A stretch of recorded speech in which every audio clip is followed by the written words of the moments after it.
been a board member of PMD Alliance, and it just has such a, you know, a core understanding. Her practice, Root Physical Therapy, is 100% specialized to Parkinson's, and she just has such a wealth of knowledge and is really good at explaining things in ways that non-technical people who did not get their doctorate in physical therapy, like she did, can understand.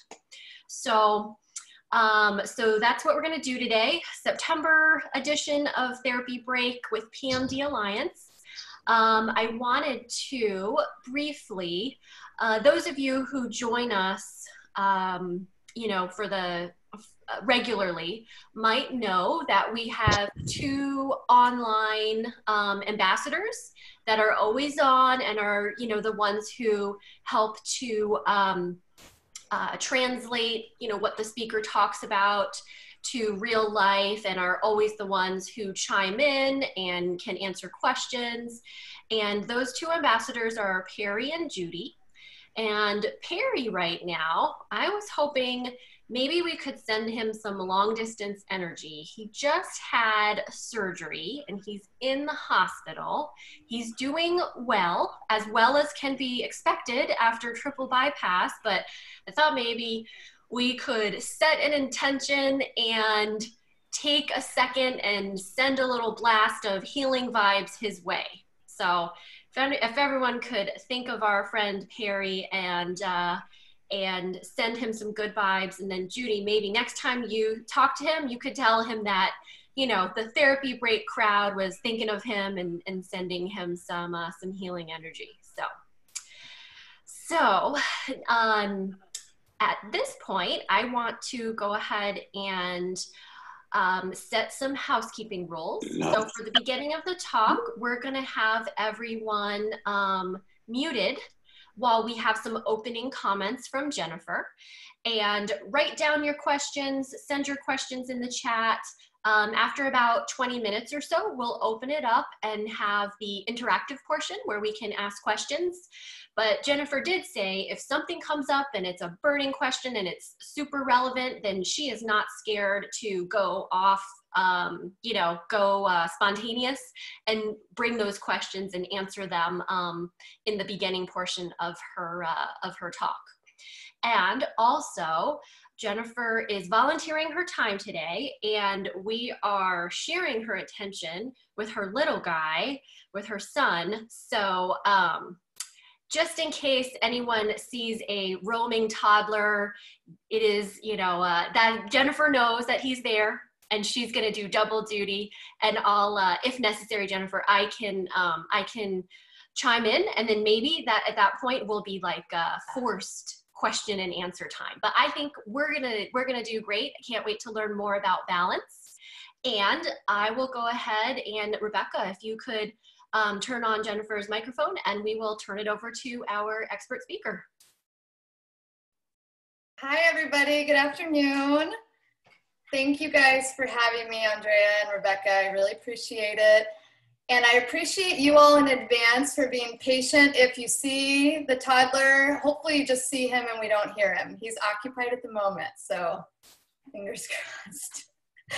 Happy National Balance Week. Did you guys maybe raise your hand, or you can chat if you knew it was National Balance Week already? No, it is, so it's a perfect time to talk about this.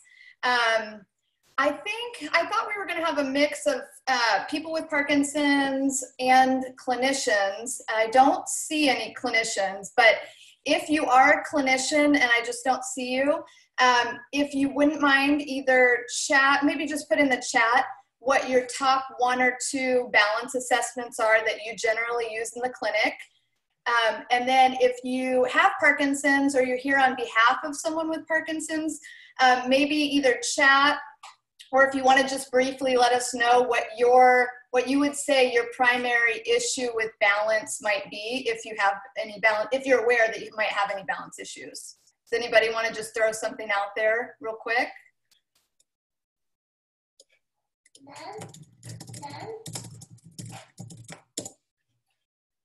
Shy group? They might still be in auto mute. Oh, Here, I see Dave was raising his hand. I'll go ahead and unmute you, Dave. Can you hear me now? Yeah, go ahead. Okay. Hi, Andrea. Hi. I was trying to pipe in, but I guess you couldn't hear me. Yeah. I've had Parkinson's for 21 plus years now, and I have had balance problems off and on, but they didn't really become accentuated until about maybe 4 years ago is when I really kind of had some real problems. But in the past, like 6, 8 months, I've taken a turn the other way, and my balance has improved dramatically. And it's a combination of 4 things that I can't really pinpoint, but so I can't really say which one it is because I kind of changed 4 things at the same time. But so that's why I'm interested to kind of run that by you later on as we go along. I want to see what you have to say, doctor. And I'd like to share some. I don't know if it's coincidence with me or if it's just one of the things I've done, but I've had a lot of balance. Most of my balance issues have been falling backwards. When I was standing, I would fall back. I didn't have too many balance issues falling forward. It was mostly when I was standing, if I didn't have good posture or something, I would fall backwards. And that was very common. yeah, you hit a couple of the things that we're going to talk about already. And it's you kind of alluded to what my overlying message is going to be too, that it is a very complex topic, and it's never just one thing, right? So yeah, exactly. I'm just looking real quick at the comments. I see freezing. Someone messaged me and said freezing, and absolutely correct. That's something we're going to cover too. And then Jan want to come in?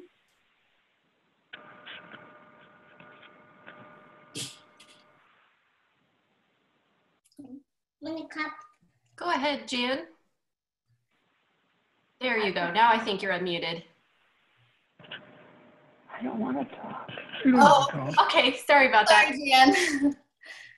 Okay, does anybody else want to throw anything else out before we continue? Heat, somebody said heat. Paul, hi Paul. No? Okay, so we'll keep going. And so if anybody wants to, you can jump into the chat or raise your hand if you want to jump in. Otherwise, I'll just kind of keep flowing. But as I said, number one, I want to make sure that you guys have a practical application to leave with. So if you don't, by the time we're done, be sure to let me know. I want to be able to send you home with something. So can you hear me okay? Yeah. Okay. Hang on, buddy. Come here. So by formal definition, balance is control over the body's center of mass of its base of support in order to achieve postural equilibrium and orientation. I'm gonna let him out. Who had that memorized? Yeah. I can't wait to hear the real life translation of that. The practical definition, exactly. So what's really important for all of us is that basically, and for you guys, all of us though, balance really comes down to being able to do our activities of daily living, our work, our hobbies without falling or fear of falling, because fear of falling is hugely correlated to balance, and specifically within the Parkinson's diagnosis. So we'll talk about that a little bit more. But during this conversation, as I said, there's so many things, but I wanted to narrow in to just 8 core concepts that we can focus on today. So number one, the first thing I want to talk about is our body, our sensory orientation. And there's three aspects to that. So the first thing we're going to talk about is the somatosensory system. And that is kind of, some of you may know this, but that's just a big word for saying our ability to feel where we're at in space. And it's hugely important for all of us. It's the largest component of our balance system. It makes up about 60 to 70% of our balance. So being able to feel where we're at in space. So for example, if somebody has peripheral neuropathy, which many people do, they may or may not be aware of that, that's going to affect their ability to feel where they're at in space. So for sensory orientation, number one is that somatosensory system. And then number two is vision. So people, and this is something that I think clinicians often overlook, and I think that clients are often unaware of. And that's why it's important to make sure that when you're visiting your physical therapist, that you're seeing someone that is specialized in Parkinson's, but at minimum in neurologic physical therapy. Because if not, there's a good chance that it could be missed. Just because if it's not something that people are dealing with on a daily basis, they might not think to check it. So for the visual system, one of the most common things that I see in Parkinson's is impaired saccades or saccades. People say that word both ways, so I don't know how you prefer to say it, but basically it's our ability to transition the eyes from one point to another quickly, and that's been studied extensively and found to be often impaired in Parkinson's, particularly actually when people have associated dementia or Lewy body dementia. That kind of increases the probability that the saccades will be impaired. The same is true with the atypical Parkinsonism. So progressive supranuclear palsy, for example, would be another thing where the saccades are most definitely going to be impaired. And it's a simple assessment, but like I said, it's one that can be missed. So it's an important thing to be aware of. Another thing in regard to the visual system would be conjugate eye movements. So the eye's ability to focus on one target is a lot of times impaired with Parkinson's.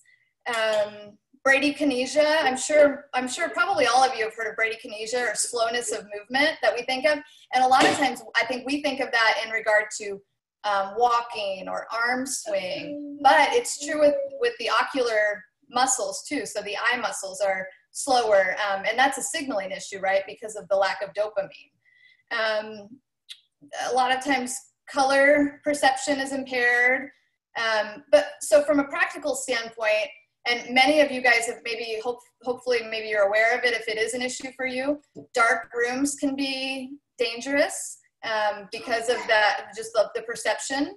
Changing surfaces, so maybe going from carpet to hard floor or something like that, or a small step. So those are some of the big things that I see with, from a practical standpoint, that people have issues with balance in regard to their vision.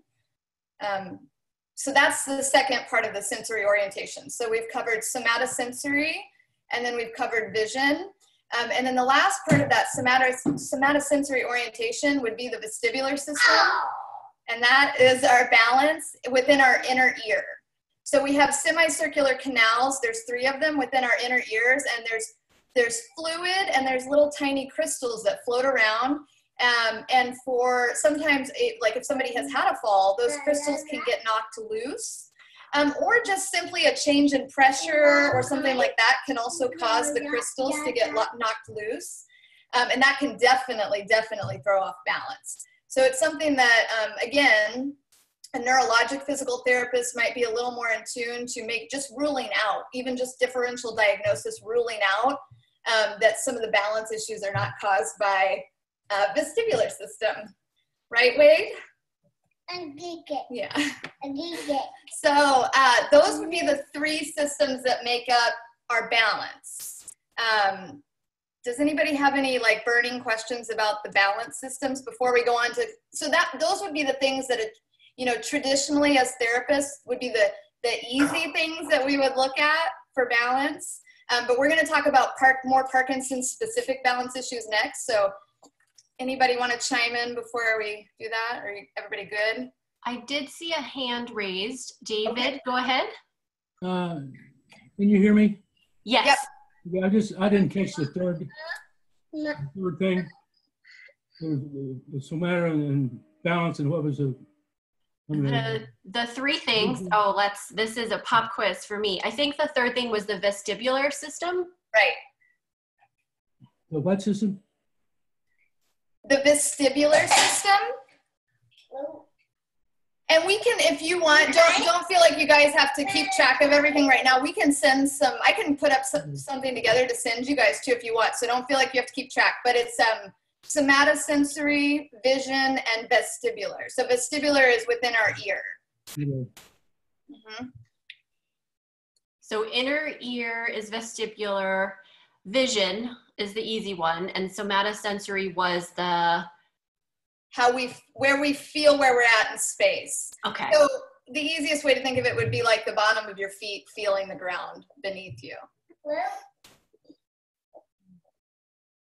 Got it. And I believe Mark had a couple questions. Oh, he said, what about cerebellar function?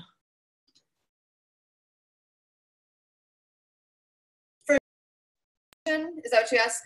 Yes, Mark asked, what about cerebellar function? I think as part of, you know, one of the balance issues. Yeah, absolutely. So traditionally, the cerebellum does have a huge role in our balance. Sorry, guys.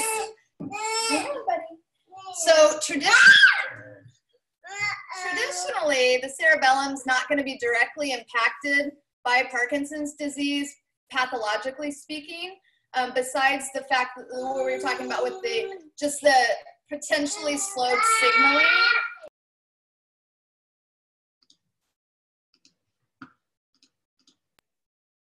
But a lot of times there can be sometimes cerebellar association that's non-related to the direct pathology, that's more of a secondary pathology that comes with Parkinson's too. So it is definitely something to look at. And we're going to talk about some of the assessments toward the end that capture the cerebellar function. So I think we'll kind of circle back to that a little bit too. I hope that kind of clarified a little bit. We can bring it back up at the end. If Mark, feel free to bring it back up at the end if, you know, your question isn't addressed. Yeah. Okay, so we covered the kind of the basics of sensory orientation and kind of just the general balance principles, but in specifically regard to Parkinson's, I think it was Dave or David at the very beginning that mentioned posture was part of his issue with balance previously. And that is, you know, obviously toward the top of the list of things that we see in regard to what's causing, like he was saying, somebody to fall backward, for example, or really any postural misalignment. So biomechanical constraints is a huge part of posture problems with Parkinson's. Obviously, the gravitational force on all of us has a tendency to, if we're not aware of it, you know, promote some of that posture that we traditionally think of with Parkinson's. But beyond that, we just need to make sure that you're looking out for limits in range of motion. So for example, if you have limited dorsiflexion or limited ankle mobility, that's going to affect your entire balance system all the way up the chain. Muscle weakness, so having a thorough manual muscle testing to make sure that it's, you know, maybe muscle weakness versus range of motion deficits, because those can, you know, teasing that out.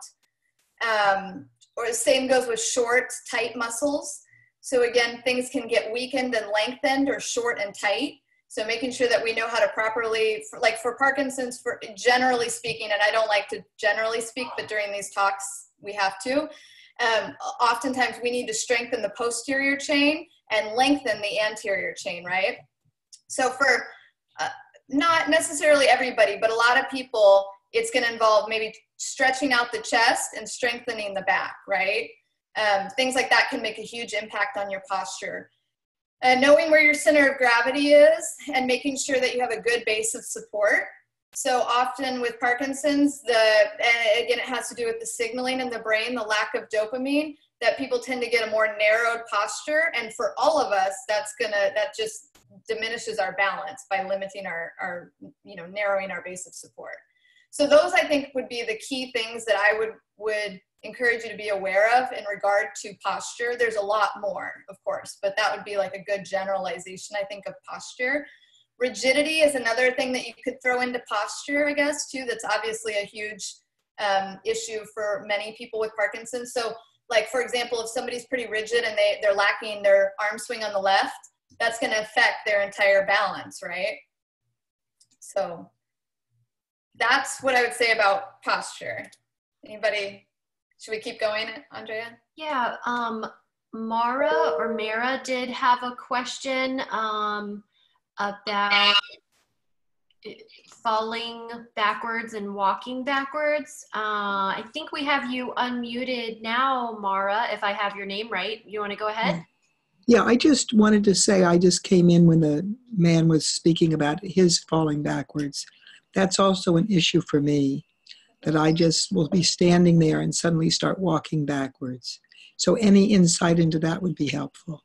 Yeah, absolutely. That is one of the clinically, I mean, it's one of the more common issues that I see with my clients. So that would come back to a few things, but the first thing that comes into my head that we're always working on at Root is reactive control. And again, I think that's a piece that gets missed a lot, especially when you're maybe not working with somebody that's specialized in Parkinson's, is the importance of reactive control. So, for example, a lot of times when people are walking backward, it can be due to postural, a lot of times it's due to postural misalignment, but either way, in order to, the whole point is that you don't want to fall, right? And how can you keep yourself from falling? So working on your posture is one piece, probably. But the other piece would be when you're walking backward and you start to go, this is my body, I'm falling backward, then all of a sudden you got to be able to step out of it or do something to correct it, right? So a reactive response.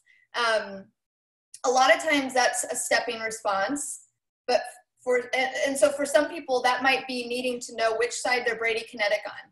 If they're bradykinetic on the left, then we might want to really focus on a stepping response on the right. Now that's realistic to a point, but at some point, you know, if you catch yourself off balance and your weight is in your right foot, you're going to have to be able to make a reactive response on your left. So again, it comes back to working with somebody that's really specialized that can kind of find these things out. So when I'm doing my first assessment with clients, they're not going to fall, but I'm going to get them in those positions of discomfort so that I can figure out what they need and you guys have probably all done it too, but every one of my clients on assessment, I watch them. I shouldn't tell you guys this in case I ever see you, but I watch them before they know I'm watching them, right? The second, we're mobile, so we go to our clients. But the second I walk in the door and they're leading me back to wherever we're gonna sit to start talking about things, I'm analyzing their gait, because the second they know I'm analyzing their gait, they are on and they're walking their best, you know, which I would do the same thing. But so it's important to find somebody that's really going to be able to analyze you really closely and figure out the hard stuff, because that's the stuff that you need to work on. It doesn't matter if you know, when you're paying attention. A lot of times that's what it is too. Not always with backward walking though. Backward walking, a lot of times, do you freeze, Mara? Am I saying your name right? No, you don't? Okay, well that's good. A lot of times freezers, which statistically about 50% of people with Parkinson's freeze. Backward walking is almost always a challenge for freezers. Yeah, but in general too. So without knowing you, it's hard for me to give you too many specifics, but I will say reactive control, being able to recognize that it potentially is going to happen and then reactively correct it. And that would take just probably some one-on-one specific stuff. And Dave, I saw you raise your hand. Did that comment, you know, maybe prompt something in you? Yeah. Can you hear me? Yes, yep. Go ahead. First of all, doctor, if you ever come to my house now, I know to let you come in first and say after you. Yeah. But just a couple of quick comments. First of all, kind of, unfortunately, no matter how hard we try, we all end up falling. It's important to know how to fall, because you are going to fall. And there are times when there are times like when I've started to fall and I try really hard to catch my balance, and that can make the fall worse depending on your situation, where you are. Sometimes you're better off just falling and going. If you know how to fall, just go with the fall. If you're on if you're on grass or something, instead of trying to catch your balance and running back into a table and hitting your head on a table, if you're somewhere in the open, just go ahead and let yourself fall. But that's why it's important to know how to fall. You know, you don't want to fall on your head, obviously. You want to know how to fall. And the last thing I was going to say, the thing that helped me the most, probably the 4 things that I mentioned before, has probably been yoga. I've really gotten into yoga. I don't really enjoy doing yoga, but I enjoy the benefits. The benefits that to me have proven themselves. And I'm not really a big fan of yoga, but I've enjoyed the benefits, and I think that has helped me tremendously. Yeah, those are great points, both of them. So something that we work on a lot of times is safe falling. And then also obviously fall recovery to both of those things. So, and I'm glad you brought it up, because that's not something that I had on my mind that we were going to talk about, but it's a really important point. And I'm also a big fan of yoga. So I don't make everybody do it, but I usually am incorporating it in some form, because it is for the posture piece alone, but also the balance. I mean, other parts of the balance too. It's huge. And I think yoga can be really intimidating to people sometimes, just because they feel like they're not flexible, but there are so many ways to do it. And obviously in our practice, what we focus on is specific, to what we find in the assessment as far as the yoga moves or flows that we're doing when we do them. So making, again, tailoring it specifically, of course, but yeah. Yeah. If I could add one more yoga comment that came in via chat. Mark says, while he doesn't fall when he walks, he falls during yoga, mostly Warrior 1 and Warrior 2 with his right foot forward, but he can do hand balances, which are so hard for me. So do those comments maybe, in your clinical mind, can you see beyond maybe where that's coming from? Maybe a little bit. Of course, it's hard not seeing, but like you said, what immediately, and I'm just guessing, but what would immediately go to my mind based on what he said is, those positions put you in a very narrow base of support. With the right foot forward, that means that maybe the left side is his impaired side. He would have to tell us that, I don't know.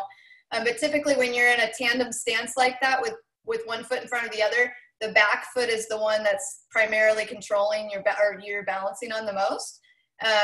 But usually those positions are a pretty wide stance too. So that really shows that there's probably some things to work on. And I'm also glad that he mentioned that, because we were just talking about reactive control, and we were talking about it in regard to walking backward is how we started talking about it. But this sort of brings it full circle that it also involves static balance as well. So you can use, I'll kind of stand up real quick, statically balancing. You can use, if my base of support gets really narrow, I might need to use a hip strategy. I might need to use a stepping strategy or an ankle strategy. You can't see my ankles, but they're, we're constantly kind of swaying very subtly with our ankles. So it's both static and dynamic. Very good, thanks. Yeah. So the next one, I think we're on number 6, would be confidence and or lack of confidence, which AKA fear of falling. So when I was finishing my degree in school, my doctoral research was not specific to Parkinson's, but it was on older adults and the association of fear of falling and the likelihood of falls. And there's tons of research about that. And that shows, if you have a fear of falling with Parkinson's, you're more likely to fall. However, I do think it is important to have a healthy awareness or fear of falling if you've had falls. So it's a balancing act of being aware, but not being too scared that it increases your chances of falling. So I think more than anything, that's just something to be aware of. And again, when you're working with a Parkinson's specific therapist, that can help you gain more confidence in that, because you get a better understanding of your balance on a deeper level of, okay, this is why my balance is up. This is when I need to be really careful. That would naturally instill more confidence in you. Maybe that knowing how to fall safely would help with that fear if you. Exactly. Yeah, exactly. Is that something that a physical therapist works with you to teach you how? Yeah, definitely. We do that sometimes. With my frequent fallers, we do that. He's laughing. Somebody's laughing. But more than that, I think more often we focus on fall recovery because but both. It depends on what we feel like is appropriate. But I really try hard to get our clients to a point where we're not anticipating them to fall, but rather trying to teach them that if they did, they would know how to get up. But I have definitely done it multiple times where we work on falling techniques. Yeah, and there is definitely a way to fall that's safer than. Yeah, or maybe prep Yuma Bev said that she's found that her normal braking system, I like that, your, personal brakes are compromised. So she's, makes sure to be extra careful when going down stairs or slopes or steep driveways. I don't think there's a lot of mountains in Yuma, but yeah, so that's on the other side of things, just being more aware. Exactly. And yeah, exactly. That's it. So the next thing kind of piggybacks on that a little bit, I guess, maybe the next two do. So the last two I want to talk about are also just more psychological, I guess. Stress and anxiety is the first together. I can't tell you how many times I've had clients or prospective clients say, oh, my husband has just been off lately, and I can't think of anything that's different, no med changes. The only thing is there's this stressor, whatever it is, some family dynamics or something like that going on that's adding stress. And then, of course, too, in our clients that we see, definitely, whatever it is, financial stress, sometimes it's good stress too. It doesn't have to be a bad stress, but stress and or anxiety, and really understanding how to just manage it. Anxiety in particular is highly, highly associated with Parkinson's. So kind of knowing maybe what the root cause of the anxiety is, and recognizing that a lot of it can be uncertainties. So if it's in regard to the balance, maybe it's around falling, clearing up that uncertainty of knowing, when you're going to be more likely to fall could maybe decrease the anxiety.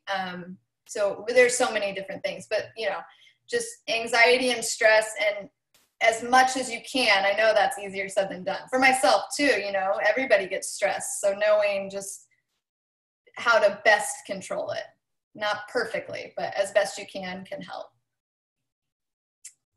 So the last one is cognition. So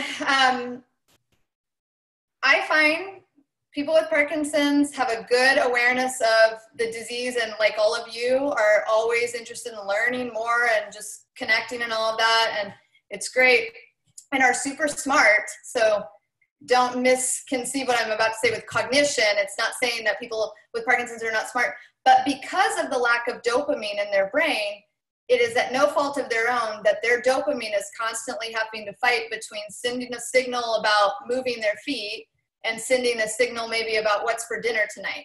So dual tasking, so doing two things at once, is just part of the pathology that's probably going to be a challenge to some degree in Parkinson's. And it can be very subtle where people don't even realize it.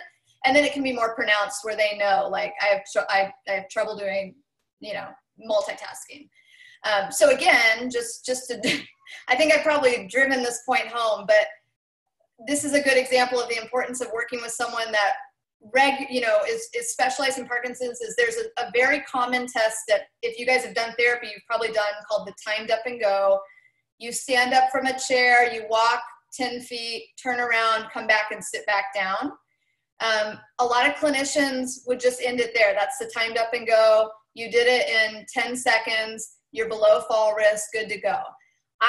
100% of the time with my clients, I do that assessment, and I follow it right up with the TUG cog, which is the exact same motor test, but you add a cognitive dual task, and it's standardized. So for example, I typically use countdown from 103s, and people sometimes don't like it, which it's hard no matter what, but I really encourage them to do it. I've only had, I think, maybe 2 people refuse to do it out of tons of clients. So I get, because it is, I see faces.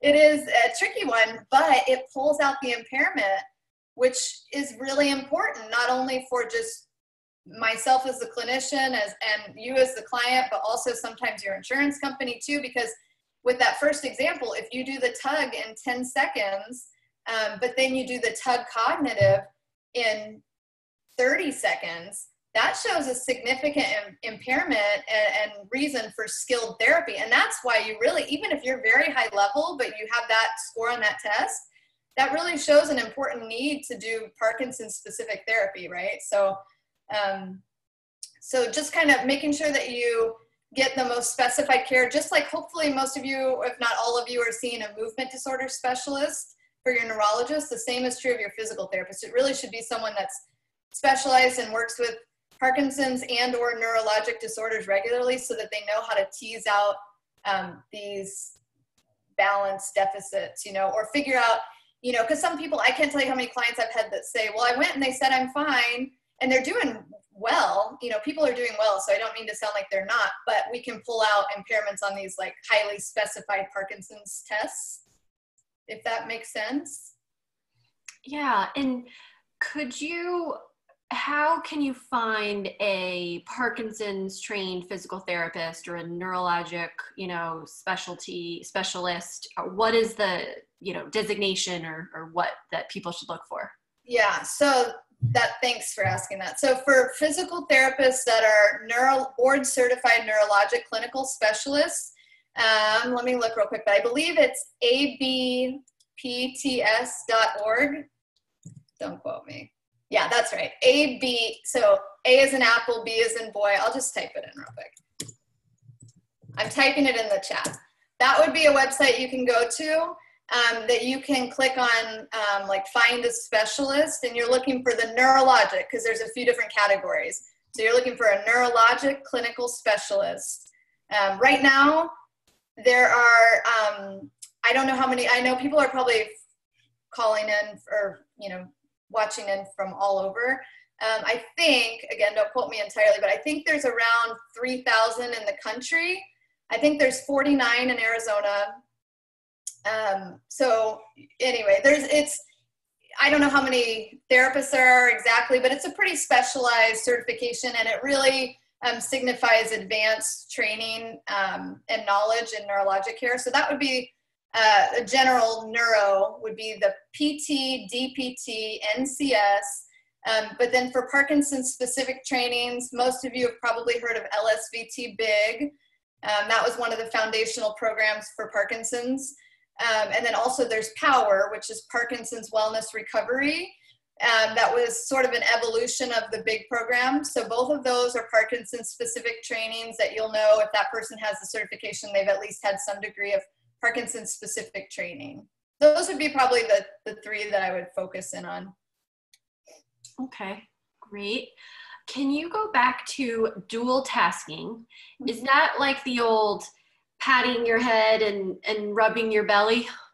So that's an example of dual tasking. That would be a motor dual task. So that's doing two different motor, I can't do that, by the way. I'm not even gonna try. But that's two motor tasks at once, which people with Parkinson's can have some challenges with. But more often than that, what I see, and there is a tug manual where you carry a glass of water. And I will do that sometimes. But I see the most obvious impairment come out with the motor task combined with a cognitive task.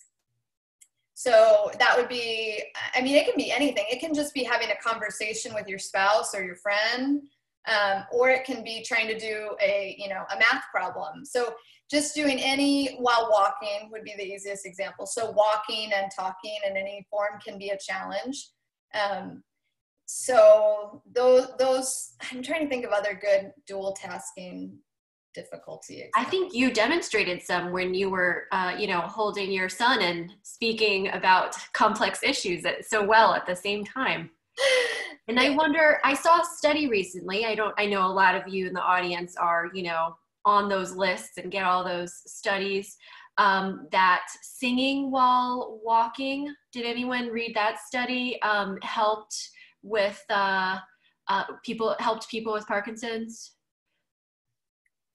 That would probably be because of the dual tasking aspect, right? Yeah, and probably also the focus on amplitude. So everything about Parkinson's therapy as we know it is all directed toward the importance of amplitude, because we're trying to maximize the dopamine that's in the brain and sort of ramp it up, because that's what it is. It's sort of a recalibration, whether it's of the voice or movements.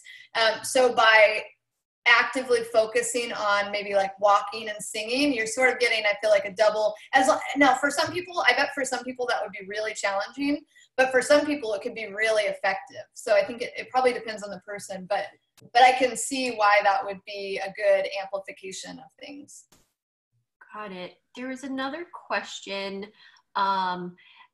Diane wanted to know if you know you have vision issues, are there, physical therapy exercises you can do, or should you just go straight to a physical therapist? What if you know that might be some of your balance issues? I would go to a therapist, to get a full assessment, because it could have to do with a combination of the vestibular system and the visual system, and you might need like some vestibular ocular reflex training. You could just need some substitution training where you're learning strategies if it is just truly like a visual impairment that we can't fix. We might have to do some compensatory strategies possibly. So I would definitely go to a therapist and get the details teased out and get a specific direction. Now, it might only require a couple of visits and then you can continue on. It would just depend, but I would definitely go get assessed. Okay. And Tom had a question, if being in the dark is dangerous, does that mean people with Parkinson's shouldn't use sunglasses? Oh, well, that's an interesting question. That's a good question. I think, gosh, I guess it depends on the polarization and of the glasses. I don't know. If it impairs your vision to a point where you feel like you have low vision because of the tint on the glasses, then maybe, but I don't know. That's a tough one. I think it depends on how tinted the glasses are. And if they're affecting your vision where you feel like it's low because of them, then yeah, I would maybe consider taking them off. Yeah. Okay. Well, to be continued before anyone throws their Ray-Bans in the trash. Yeah, don't throw your Ray-Bans away though. Okay, Bev said that singing in your head helps regulate gait. Yeah, and so everybody's different. I always hear really interesting strategies from people, and I love hearing, what works for some people.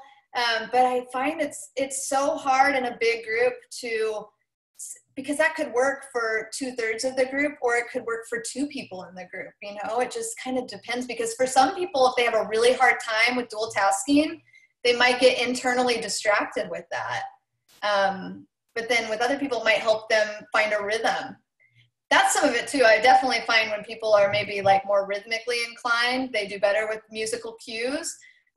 Sometimes, so I think some of it kind of depends on that. And then I have people that are like, I was never coordinated, and they do not like working with music at all. So it kind of depends. Yeah. Well, if anyone has their, tips and hacks of things that work for them, I think, with the caveat, obviously everything we share isn't going to work for everyone, Parkinson's being such a, boutique disease, but I always love that's the great thing about big groups. People, have come up and shared all kinds of really creative things that work for them. I agree. I learn from my clients every day and learn from doing these, usually I guess they're in-person events, but this is the same thing. So it's great. Appreciate everyone sharing. Okay, I think I see some hands. Okay, Judy, I'll go ahead, Judy. I just wanted to add a comment on the glasses. Bifocals, please take them off when you're walking around the house. Yes. They are dangerous because they distort, especially if you're going up and down stairs or something. That's a good one. Yeah. I saw another hand. Where did you go? Oh, I think it was Dave. Go ahead, Dave. Hey, one quick comment and one question. And one thing that's often overlooked, and it seems like it should be obvious, is the shoes you wear, especially when you go out to like a mall or the airport or somewhere or a hospital, somewhere where they have slippery floors. That's one of the key things that's helped me is, good stable shoes. That's a big one. And then the other question I had for the doctor is, have you found, because I think it's been a factor in my case, have you found any medications, Parkinson medications, to have an effect on balance? Like ropinirole, for instance, especially. There's a thing called PISA syndrome that ropinirole apparently causes balance issues. And I've cut back on my ropinirole, and I've cut my ropinirole intake in half. And again, I can't say if it's all yoga or the ropinirole cutback. It's hard to pinpoint, but it definitely seems to have had an effect. Yeah, so as a physical therapist, I don't prescribe, I always defer to the neurologist that I'm working with in regard to any recommendations with medication. But from a clinical standpoint, absolutely medicate. And that's why we work closely with the neurologist, and that's why you need a team that's working closely together, because your physical therapist is probably going to see you on a more regular basis. And so certainly pick up on medication side effects that from multiple standpoints, but especially a motor standpoint, like balance. And I've had a lot of clients just from a clinical, just from my personal experience, have had some issues with propinerol. I'm sure it works great for some people as well, but yeah. And then PISA syndrome obviously can be, if you're not familiar with it, it causes a lot of postural misalignment, and it's almost like sometimes when people have a stroke, sometimes they have an issue afterward where they basically are like tilted, where they think they're about like 20 degrees would be what they think is upright. And PISA syndrome isn't necessarily, it's a different pathology obviously, but it's kind of a similar thing where they're posturally like off kilter all the time. And so, I mean, it goes without saying that it really affects balance, and it's really challenging from a therapist standpoint. It can be a really challenging thing to work with. Interesting. I'll pass along Paul's comment.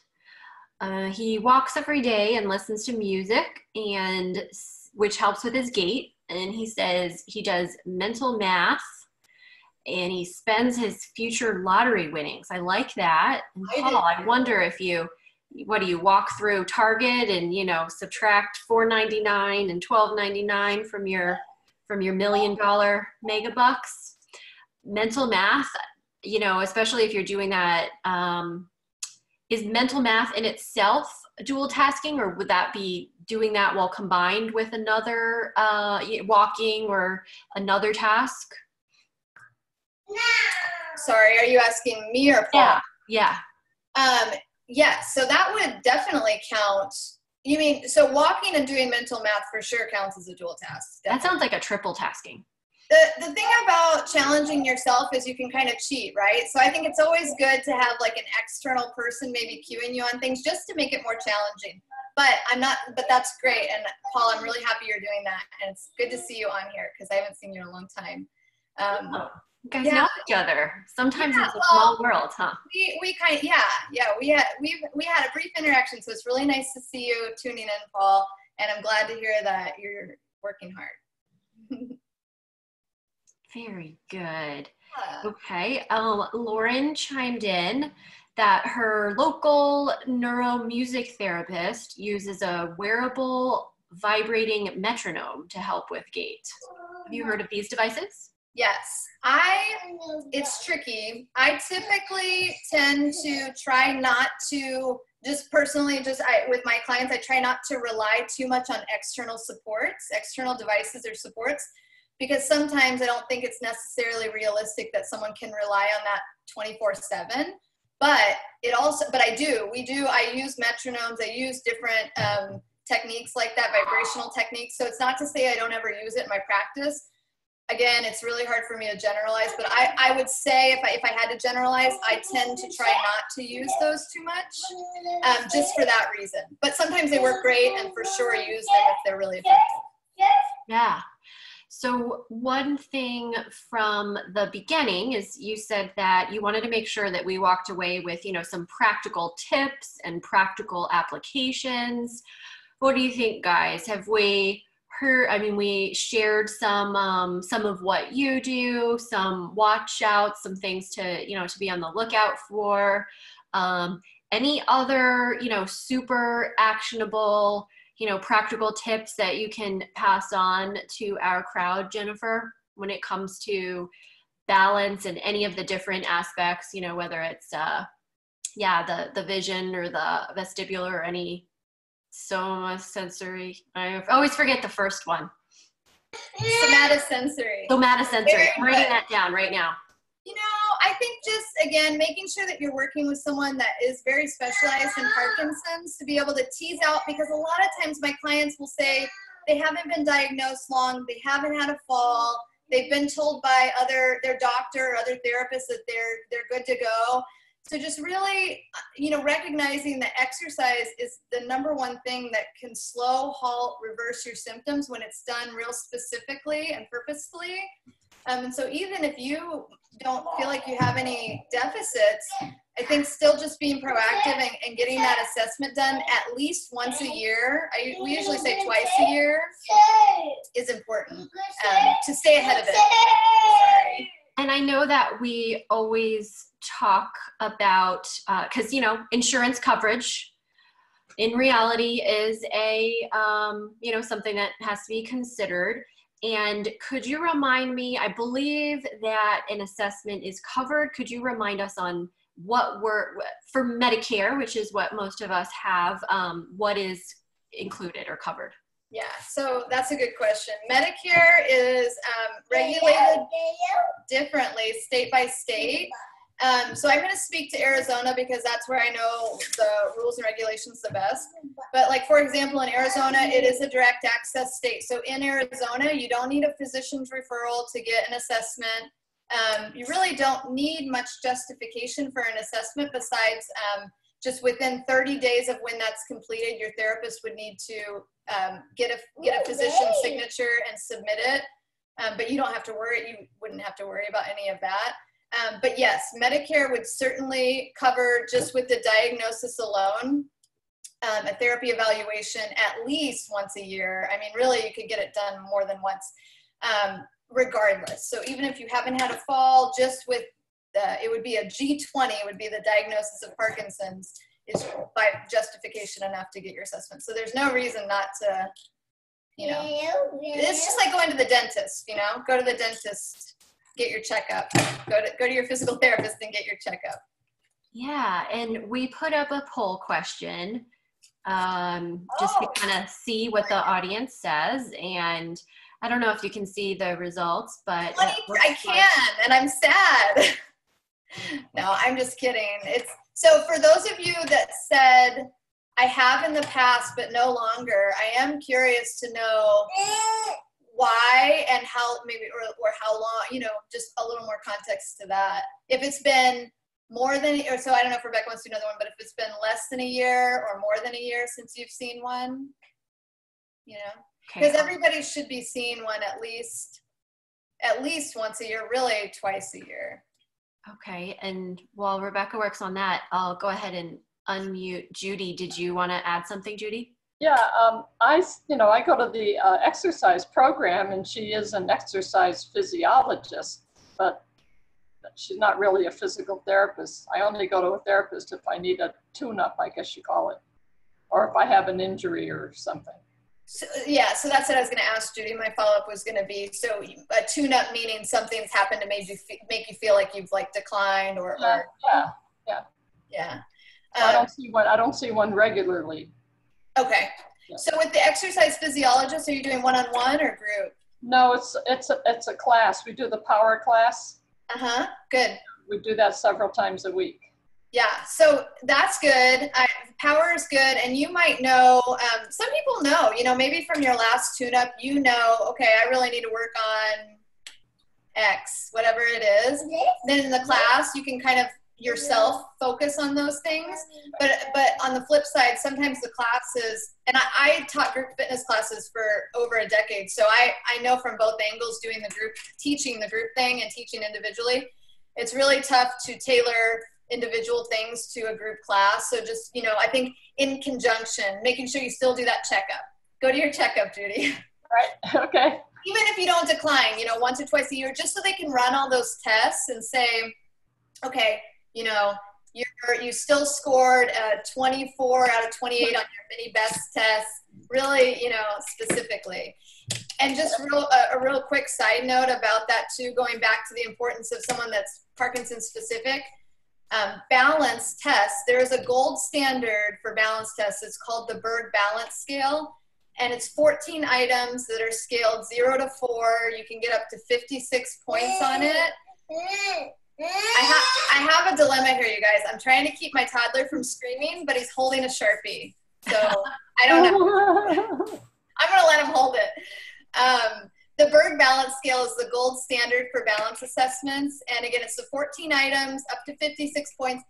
for sure what the physical therapist is going to think of when they hear, you know, balance would be the Berg. That's what everyone's going to go to. The problem with Parkinson's is that the Berg has a ceiling effect. So if you're doing really well, if you're doing really well, like Judy, she might score too high on the Berg, and they might say, you scored a perfect score, you're done. Whereas I always, most of the time, almost always use the mini best, because that's going to hit those things that the Berg does not, like reactive postural control, more of the dynamic stuff, walking backwards, those things that are not done on the Berg. So just another, you know, another reason to make sure you see someone that knows Parkinson's very specifically for assessments too. Yeah, and I think you'll be happy with the follow-up question about how long has it been since you last saw a PT. It looks like it's just the majority saw one 1 to 2 months ago or 3 to 5 months ago. So you guys are off. Yeah, you're okay. You're off the hook. Okay. Yeah, that's good. That's good. Except for the 3+ years, though, they're due. Yes. So that would be takeaway action items. If you're one of those people who said 3+ years, I mean, if it's something that your insurance covers, obviously Jennifer only talked about, you know, her knowledge of Arizona, but how would you even find out what Medicare covers for your state? Well, Medicare, that part should be the same across the board. It's just more of the logistics, like, which is nothing that you guys would have to worry about as clients or patients. It would be the clinicians just would know their state-to-state rules. So it's little things like in some states, they might want you to get a physician's script ahead of time if they don't have full direct access in that state, like in Arizona we do.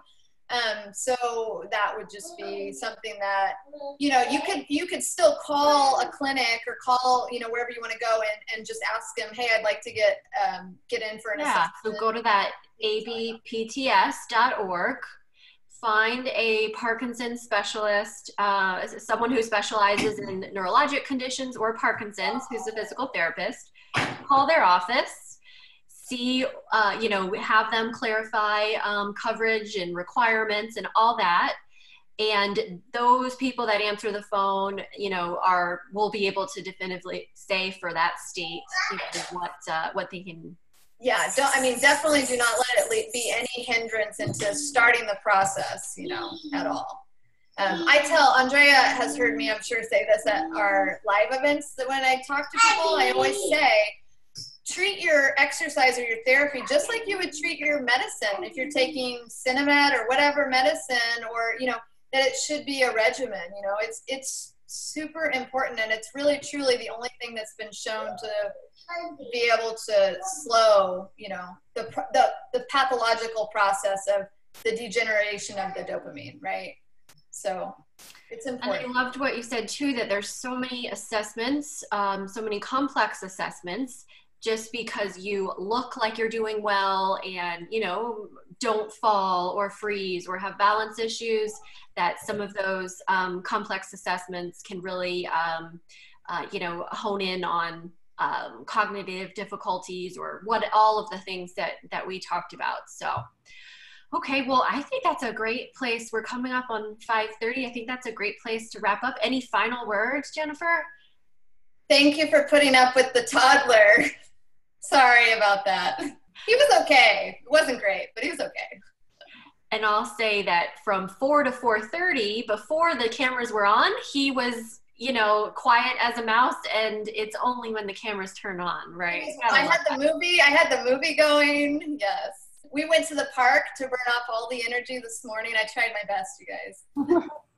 We know you did, and some things can't be controlled. I think we can all relate to that. So again, thank you all for joining us. Thank you, Jennifer, for you know, donating your time and your expertise. I learned a lot. Somatosensory. That is my word of the day. You get an A.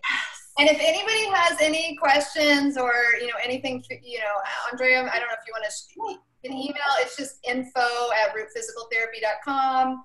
I'm on the website for PMD Alliance because I'm on the board, so you should be able to find me if there's anything else you come up with later that you want to ask. happy to be a resource for you guys. Okay, thank you for that offer.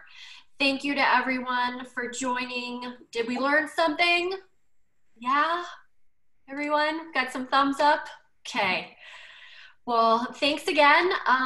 We look forward to seeing you next month. We're going to have an occupational therapist on to talk about activities of daily living. So stay tuned. Watch your email for the info on that.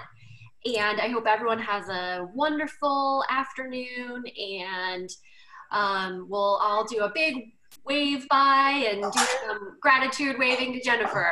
Thanks, everyone. Bye, guys. Thank you.